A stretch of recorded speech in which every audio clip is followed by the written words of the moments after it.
বনমালী পিতবাসা পাৰিজাতা পহাৰগ গোবৰ্ধনাৰ চলধতা গোপালং সৰ্বপালক নবীন নিৰদস্যমং নীলেন্দিবৰলোচনম বল্লভী নন্দং বন্দে কৃষ্ণ গোপালং ৰূপিণীম। নবীন মেঘৰ স্বৰূপ যাৰ শ্যামবৰ্ণ শৰীৰ, নীলা পদ্মৰ দৰে যাৰ সুন্দৰ নয়ন, বনমালা পীতবস্ত্ৰ যাৰ ভূষণ, দেৱেন্দ্ৰৰ দৰ্পচূৰ্ণ কৰি যি পাৰিজাত পুষ্প লাভ কৰিছিল, গোবৰ্ধন পৰ্বত ধাৰণ কৰি ইন্দ্ৰৰ মুখভংগ যিগৰাকীয়ে কৰিব পাৰিছিল, গোপীৰ আনন্দদায়ক তিলোকপালক সেই নন্দৰ নন্দন গোপাল ৰূপী কৃষ্ণদেৱক আমি প্ৰথমতেই প্ৰণাম জনাইছোঁ। আজি 536 সংখ্যক মাধৱদেৱৰ যি জন্ম জয়ন্তী, মাধৱদেৱ বাৰেগঞা বিকাশ সমিতিৰ উদ্যোগত যি 1 নং টেঙাপথাৰ নামঘৰত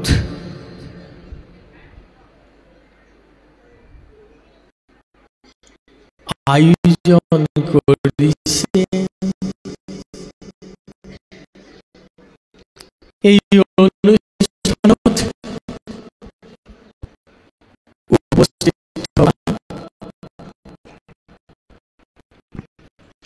আমাৰ মাধুৰ্য বৰা তেওঁ সুন্দৰ ব্যাখ্যা আগবঢ়াইছে।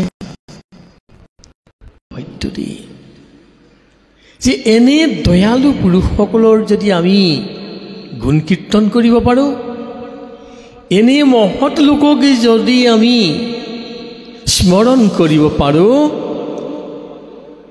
জাতিৰ কল্যাণ সাধন হয়। আমাৰ কল্যাণ তেতিয়াহে সাধন হ'ব। আপোনালোকৰ এনে মহৎ কাম,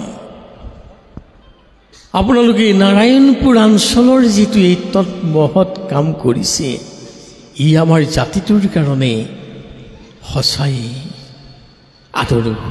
কিয়নো এটা জাতি জীয়াই থাকিবৰ কাৰণে সম্প্ৰীতি, সমন্বয় আৰু সহযোগিতাৰ প্ৰয়োজন। সম্প্ৰীতি, সমন্বয় আৰু সহযোগিতাৰ অবিহনে এটা জাতি জীয়াই থাকিব নোৱাৰে। আপোনালোকে যিটো সমন্বয় দেখুৱাইছে, সম্প্ৰীতি দেখুৱাইছে, এইটো আমি সকলোৱে মানিবই লাগিব। আমি ক'বই লাগিব, যিগৰাকী মহাপুৰুষে মহান গ্ৰন্থ ঘোষা শাস্ত্ৰ ৰচনা কৰিছে, এই ঘোষা শাস্ত্ৰভাগীৰ তত্ত্ব কথা যদি আমি বিচাৰ কৰি চাওঁ, ঘোষাত মূল 4টা উপাদান আছে। এই 4টা উপাদানৰ কথা যদি আমি ভালদৰে হৃদয়ঙ্গম কৰিব পাৰোঁ, তেতিয়াহ'লে আমি লাভ কৰিব পাৰিম। ভাগৱত এই ঘোষাভাগীত আছে বেদান্তৰ তত্ত্ব আছে, কিন্তু এই ভাগৱতত আছে, ভাগৱতৰ এই ঘোষাভাগীত আছে ভাগৱতৰ ৰস আছে। এই ঘোষা শাস্ত্ৰত আছে গুৰুৰ মাহাত্ম্য আছে, আৰু এই ঘোষাত আছে আত্মলঘিমাৰ তত্ত্ব। এই 4টা উপাদানেৰে ঘোষা শাস্ত্ৰভাগী মহাপুৰুষগৰাকীয়ে অতি কষ্ট কৰি তত্ত্ব কথাবিলাক ইয়াত সুমুৱাই থৈ গৈছে। যেন বিভিন্ন শাস্ত্ৰবিলাক মন্থন কৰি বিভিন্ন শাস্ত্ৰৰ তত্ত্বখিনি আনি এধাৰি যেন মালা গুঠি থৈ গৈছে। যিভাগি মালাত 1000 এপাহ ফুলেৰে মালা ভাগি গাঁঠিছে আৰু যিভাগি মালাতে 4টা উপাদান কিন্তু সোমাই থৈ গৈছে। বেদান্তৰ তত্ত্ব, জীৱন দৰ্শনৰ যিখিনি তত্ত্ব, জীৱন দৰ্শন আমি ঘোষা শাস্ত্ৰত লাভ কৰিব পাৰোঁ। এনে তত্ত্ব থকা শাস্ত্ৰখন দেখাত কিন্তু অতি কোমল। ঘোষা শাস্ত্ৰখন দেখোঁতে অতি কোমল, পঢ়ি গ'লে অতি কোমল, কিন্তু ইয়াৰ অন্তৰ্নিহিত তত্ত্বখিনি কিন্তু অতি গধুৰ আৰু অতি মধুৰ। ইয়াৰ ভিতৰত যেতিয়া সোমাই পৰা যাব, অন্তৰ্নিহিত তত্ত্বখিনি যেতিয়া উদ্ঘাটন কৰিবলৈ বিচৰা যাব, ই কিন্তু অতি গধুৰ। ঘোষা শাস্ত্ৰভাগী এটি বগৰীৰ নিচিনা। বগৰীটো যেনেকৈ দেখাত অতি কোমল, কিন্তু ইয়াৰ গুটিটো অতি টান। ঠিক তেনেকৈ ঘোষা শাস্ত্ৰভাগীও দেখাত কিন্তু বৰ কোমল, অন্তৰ্দৃষ্টিৰে চালে কিন্তু ইয়াৰ তত্ত্ব হৃদয়ঙ্গম কৰাটো আমাৰ নিচিনা সাধাৰণ ব্যক্তিৰ কাৰণে কিন্তু একেবাৰে অসম্ভৱ। যিভাগী শাস্ত্ৰই মানৱ জীৱনত বহু ওপৰলৈ লৈ যাব পাৰে, যিভাগী শাস্ত্ৰই আমাক শিক্ষা দিছে গুৰুক কেনেকৈ শ্ৰদ্ধা কৰিব লাগে, গুৰু পৰম্পৰাৰ কথা আমাক ইয়াত সোঁৱৰাই দিছে। মহাপুৰুষ মাধৱদেৱে এই তত্ত্ব লেখোঁতে 3টা ছন্দত বিশেষভাৱে গুৰুত্ব দিছে। ছবি ছন্দ, লেছাৰী ছন্দ আৰু দুলৰী ছন্দ। কিন্তু ইয়াত আৰু 2টি ছন্দ আছে, ঘোষা ছন্দ আৰু নাম ছন্দ।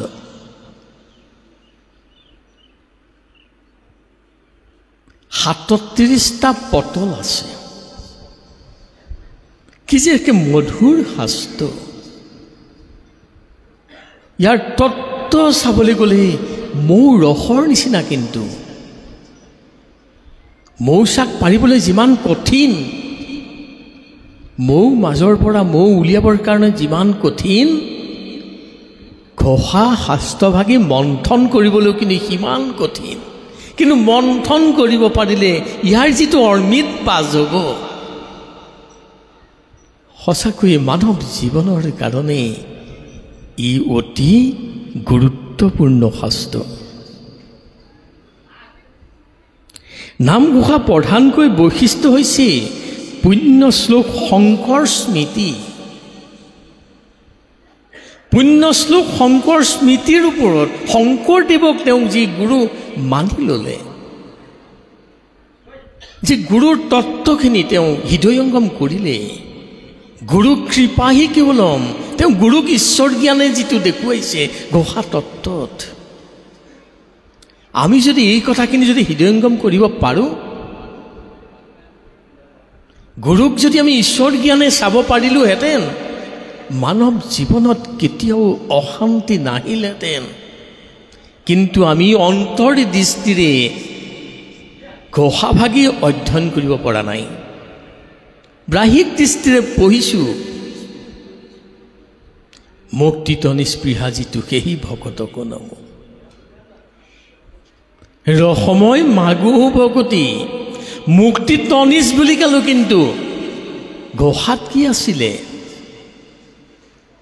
আমি যে আগতেই কৈছোঁ যে বস্তুটো অতি কোমল, দেখাত অতি কোমল, অন্তৰ্নিহিত দৃষ্টিৰে চালে কিন্তু অতি টান।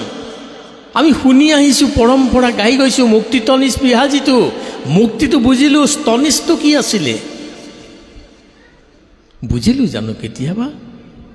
তনিজ হ'ব জানো? তনিজৰ কিবা অৰ্থ থাকিব জানো? কিন্তু আমি নাজানিলোঁ, গাই গ'লোঁ আৰু কোমল পালোঁ, গুচি গ'ল। কিন্তু অন্তৰ্দৃষ্টিৰে নাচালোঁ, মুক্তিটো নিস্পৃহ যিটো, যাৰ মুক্তি স্পৃহা নাই। প্ৰথম ঘোষা কেতিয়াবা আমি লক্ষ্য কৰিছোঁনে বাৰু? কেতিয়াবা আমি অন্তৰ্দৃষ্টিৰে চাইছিলোঁনে বাৰু? কিন্তু আমি মুক্তিত নিস্পৃহা যিটো বুলিহে গাই গ'লোঁ। এই ঘোষাভাগ কি ক'ৰ পৰা আনিছে? যে মুক্তা অপি নিস্পৃহং বুলি যিটো শ্লোক আছে বিষ্ণুপুৰী সন্ন্যাসীৰ,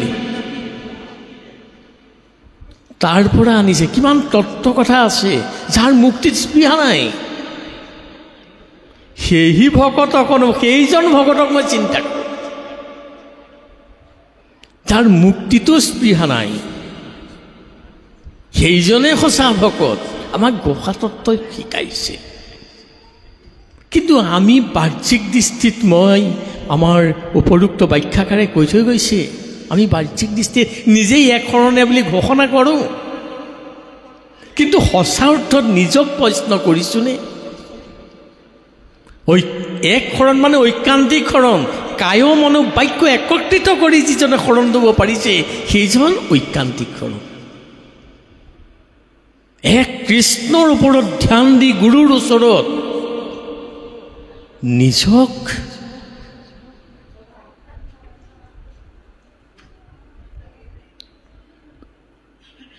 তেওঁ অৰ্পণ কৰিছে। গুৰুৰ চৰণত নিজক অৰ্পণ কৰিব লাগিব। এয়া হৈছে ঐকান্তিক ভক্ত, ঐকান্তিক ভকত। আমি তাকেই একশৰণীয়া বুলি কৈছোঁ, ঐকান্তিক শৰণ। পাৰিছোঁনে আমি নিজকে গুৰুৰ চৰণত আমি আত্মসমৰ্পণ কৰিব? গোসাঁইয়ে তত্ত্বখিনি কৈছে, যেতিয়া আমি গুৰুৰ ওচৰত আত্ম নিবেদন কৰিব পাৰিম, নিজকে উৎসৰ্গা কৰিব পাৰিম, তেতিয়া মুক্তিটো স্পৃহা নাথাকে। কিন্তু মুক্তিটো স্পৃহা নাহিব। আৰু মহাপুৰুষ মাধৱদেৱৰ নিচিনাকৈ পুণ্য শ্লোক শংকৰ স্মৃতি ৰোমন্থন হ'ব, অৰ্থাৎ নিজৰ গুৰুৰ তত্ত্বখিনি ৰোমন্থন হ'ব। আৰু নিজৰ গুৰুক মনুষ্য জ্ঞানে নেদেখিব। মহাপুৰুষগৰাকী এই তত্ত্বটোখিনিও অতি গুৰুত্বৰ ভাৱেৰে আমাক কৈ থৈ গৈছে। অতি গুৰুত্ব আছে কিন্তু এইটো। গুৰুক শ্ৰেষ্ঠতা প্ৰদান, গুৰুৱে দেখুওৱা পথ অনুসৰণ কৰি নামঘোষাৰ জৰিয়তে ভক্তি প্ৰচাৰ কৰিছে। মহাপুৰুষগৰাকীয়ে, মাধৱ পুৰুষে গুৰুক প্ৰাধান্য দি ভক্তি তত্ত্ব প্ৰচাৰ কৰিছে। কি বুলি? হৰি নামৰসে বৈকুণ্ঠ প্ৰকাশে প্ৰেমৰ অমৃতৰ নদী, শ্ৰীমন্ত শংকৰে পাৰ ভাঙি দিলে বহে বৈকুণ্ঠক ভেদি। এয়াই হৈছে শিষ্যৰ গুৰুৰ ওপৰত থকা আত্মবিশ্বাস। এয়াই হৈছে শ্ৰেষ্ঠ শিষ্যৰ মূল তত্ত্ব। শ্ৰেষ্ঠ শিষ্য হ'ব লাগিব। আমি শৰণ লৈছোঁ, উপৰোক্ত বক্তাগৰাকীয়ে কৈছে, ক'ত ল'লোঁ বাৰু শৰণটো? মহাপুৰুষ মাধৱ পুৰুষে কিন্তু সঁচা অৰ্থত লৈছে। গুৰুৰ ওপৰত প্ৰেম আছে, গুৰুৰ প্ৰেম জাগি গৈছে। আমি ক'ত ল'লোঁ বাৰু? শৰণ চাৰি প্ৰকাৰেৰ হয়: আৰ্তত শৰণ, অৰ্থত শৰণ, জিজ্ঞাসু শৰণ আৰু জ্ঞানত শৰণ। মহাপুৰুষ মাধৱ পুৰুষে জ্ঞানত শৰণ ল'ব পাৰিছিল। মহাপুৰুষ মাধৱদেৱে জিজ্ঞাসুত শৰণ লৈছিল। কিয়? জানিবৰ কাৰণে অতি আগ্ৰহ হৈছিল গুৰুৰ পৰা জ্ঞান তত্ত্ব ল'বৰ কাৰণে। আৰু জিজ্ঞাসু হ'লেই জ্ঞান আহি পৰে। কিন্তু আমি ক'ত লৈছোঁ বাৰু? সকলোকে কোৱা নাই, কিন্তু নিজকে যদি চাই আমি ক'ত লৈছোঁ বাৰু? আমি অৰ্থত লৈছোঁ। আমি আৰ্তত লৈছোঁ কেনেকৈ? আজি সমাজে কৈছে হেৰৌ পাই, পিতৃয়ে কৈছে হেৰৌ শৰণ লৈ আহ, বোলে মই নলওঁ এতিয়া। ঠিক আছে নলওঁ, নালাগে, তোক বিয়া পাতি নিদিম, কিন্তু ভয় লাগি গ'ল মোৰ। ভয়ত গৈ গুৰুত শৰণ ল'লোঁ। কি ক'লে দৰকাৰ নাই, শৰণ ল'লোঁ, আৰু সেইদিনাৰ পৰা গুৰুৰ লগত কোনো যোগাযোগ নাই, আৰ্ত ভয়ত। কেতিয়াবা দেউতাকে কৈছে তোৰ যে চাকৰিটো হোৱা নাই, তোৰ যে কৰ্মক্ষেত্ৰত যে আগবাঢ়িব পৰা নাই, গুৰুৰ গুৰিলৈ যাচোন, শৰণটো লৈ আহ, কিজানি তই আগবাঢ়িব পাৰই। এইটো আৰ্থত শৰণ, কি অৰ্থত শৰণ। চাকৰিটো হ'ব অৰ্থৰ কাৰণে, কাৰবাৰটো ভাল হওক অৰ্থৰ কাৰণে। আমাৰ শৰণ তাতেই সীমাবদ্ধ হৈ আছে। কিন্তু আচল শৰণ যদি বিচাৰ কৰা যায়, মহাপুৰুষসকলে এই তত্ত্বখিনি হৃদয়ংগম কৰিছিল, ভাগৱত তত্ত্ব হৃদয়ংগম কৰি লৈছিল। ভাগৱতত যদি চোৱা যায়, দশম স্কন্ধত পালে চাব,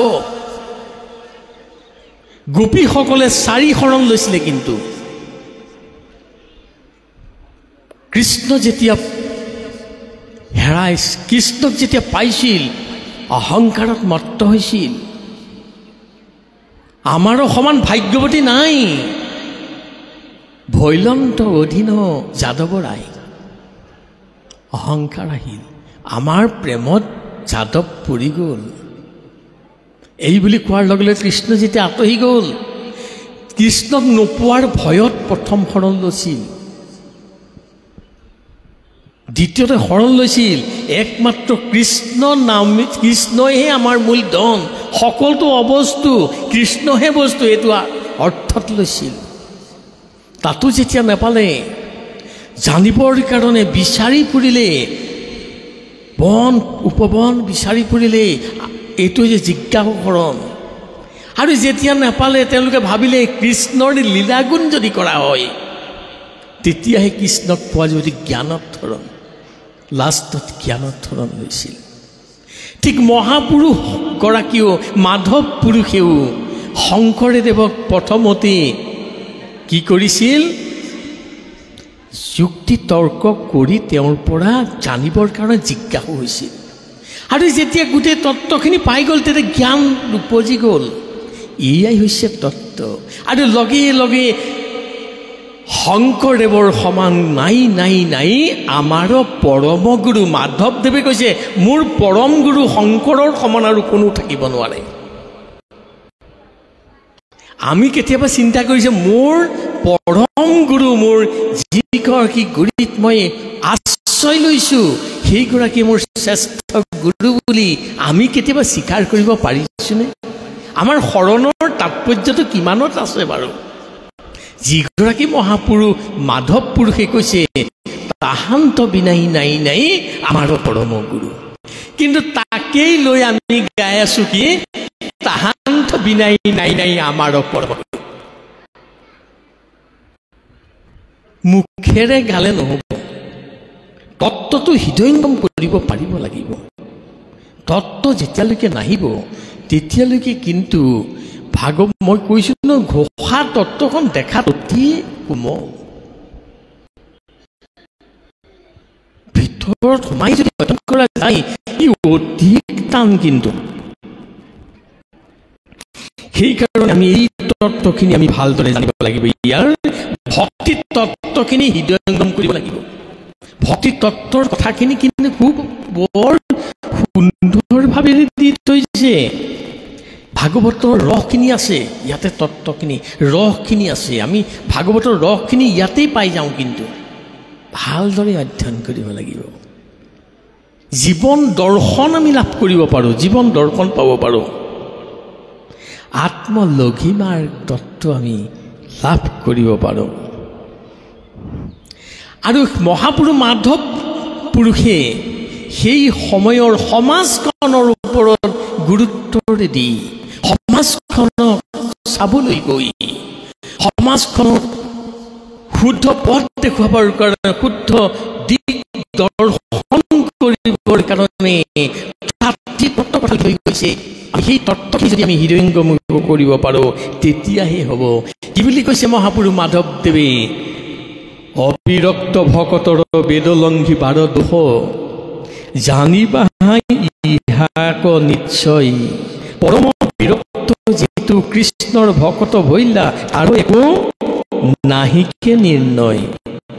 ইয়াত ভকতৰ ধাৰ দুটা কথা দেখুৱাই গৈছে, অবিৰক্ত আৰু বিৰক্ত। আমি চাওঁচোন আমি অবিৰক্ত ভকত নে বিৰক্ত ভকত? নিজক প্ৰশ্ন কৰিব লাগিব। যদি অবিৰক্ত ভকত কি বুলি কৈছে? বেদ লংঘী ভাৰত দোষ, বেদত যিখিনি আমাক নীতি নিয়ম দিছে এইখিনি যদি আমি কেনেবাকৈ উলংঘা কৰোঁ আমি কিন্তু দোষত পৰিম বুলি কৈছে অবিৰক্ত ভকতৰ। যিজনো বিৰক্ত, যাৰ কোনো সাংসাৰিক মায়াত আবদ্ধ নহয়, জীৱ ঊৰ্ধ্বগামী গৈছে, ওপৰলৈ গৈছে, মায়াত যিজন আবদ্ধ নহয়, যাৰ মায়াৰ কোনো স্পৰ্শই কৰিব পৰা নাই, যি সকলোকে সমদৃষ্টিৰে চাই, কাকো পুৰুষ মহিলাৰ ভেদ জ্ঞান নেদেখে, যিজনে আপোন পৰ নেদেখে, যিগৰাকী সুখ দুখ সমাজ্ঞান কৰে, শীত উষ্ণ সমজ্ঞান কৰে, সেইগৰাকীৰ কিন্তু বেদৰ বাহিৰলৈ গ'লেও কিন্তু দুখ দেখা নাযায়।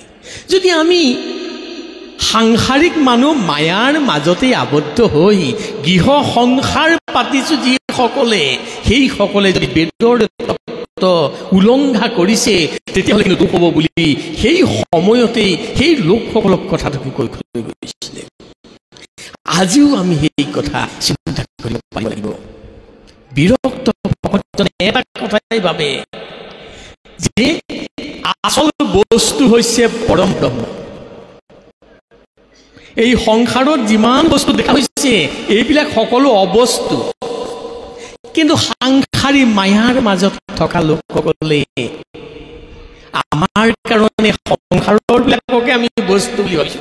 যি সঁচা বস্তু পৰম ব্ৰহ্ম তেওঁক আমি পাহৰি আছো। কিয়? ৰূপং দেহি যশং দেহি যশো দেহি, চব লাগে আমাক। ভাল পত্নী এগৰাকী লাগে, ভাল ল'ৰা ছোৱালী হ'ব লাগে, ফৰেনত পঢ়াব লাগে, ভাল মাটি ল'ব লাগে, টাউনত ঘৰ লাগে, খালি মোক লাগে। আকৌ মই যদি কৈছো মই বিৰক্ত ভকত বুলি, কি হ'ব বাৰু? এই তত্ত্বখিনি সেই সময়তেই মহাপুৰুষগৰাকীয়ে তেতিয়াই ভকতসকলে বিভ্ৰান্তি হয় বুলি, এই সময়তে আমাক কৈ থৈ গৈছে। অবিৰক্ত আৰু বিৰক্ত ভকতৰ কথা কৈ আমাক এই তত্ত্বখিনি দি থৈ গৈছে। কিন্তু মহাপুৰুষগৰাকীয়ে গোটেই কথা ক'ব নোৱাৰি, মই মূল দুই এটা কথাহে কৈ গৈ যাব বিচাৰিছোঁ।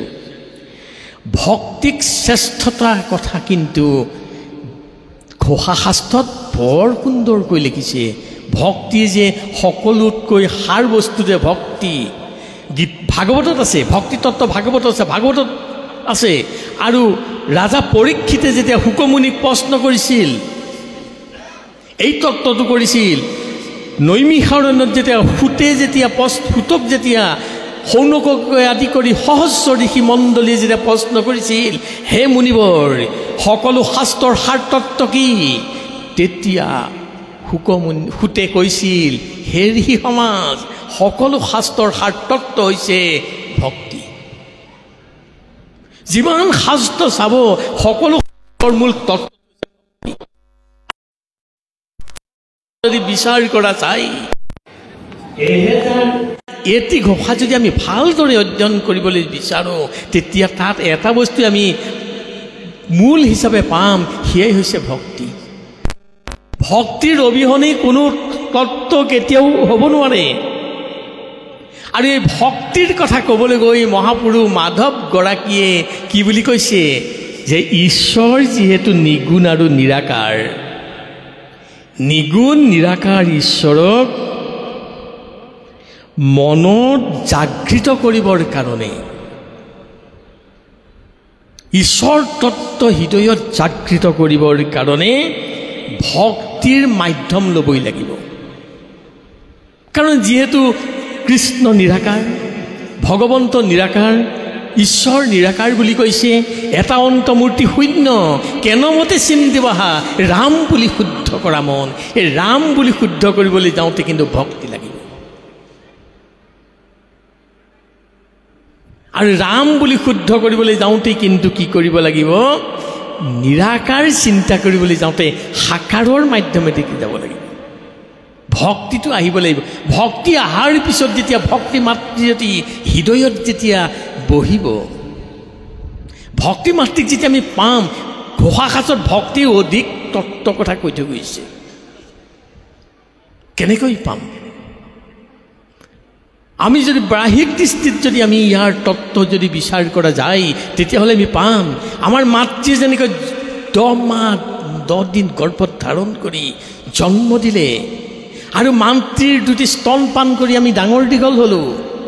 কিন্তু আমি যেতিয়া ভক্তিৰ ৰাজ্যত যেতিয়া সোমাই যাম, গুৰুৰ আজ্ঞাত যেতিয়া আমি ভক্তি তত্ত্ব হৃদয়ংগম কৰিম, ভক্তি তত্ত্ব যদি আমি লাভ কৰিম, ভক্তি মাতৃক যদি আমি সাক্ষাৎ পাম, আৰু ভক্তি মাতৃ যদি আমাৰ ওচৰত থাকিব, আৰু ভক্তি মাতৃৰ 2টা স্তন আছে, সেই 2টা স্তন পান কৰি প্ৰথমটো স্তনৰ পৰাই লাভ কৰিম জ্ঞানৰূপী অমৃত, আৰু দ্বিতীয়টো ভক্তি মাতৃৰ দ্বিতীয়টো স্তনৰ পৰাই লাভ কৰিম বৈৰাগ্যৰূপী অমৃত।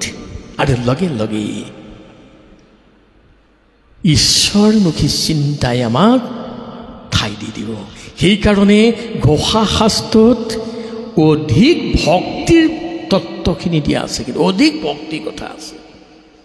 মহাপুৰুষগৰাকীয়ে কিন্তু এই তত্ত্বৰ ওপৰত গুৰুত্ব দিছে।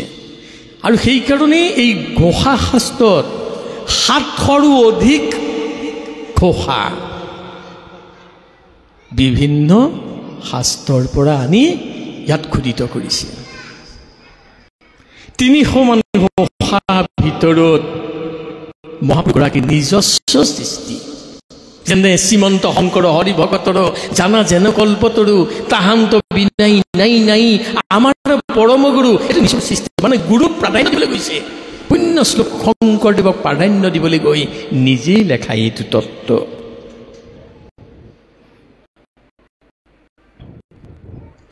আৰু যেতিয়া ভক্তি তত্ত্ব হৃদয় থাকিব, তেতিয়া ঈশ্বৰ পোৱাটো সম্ভৱ হৈ পৰিব।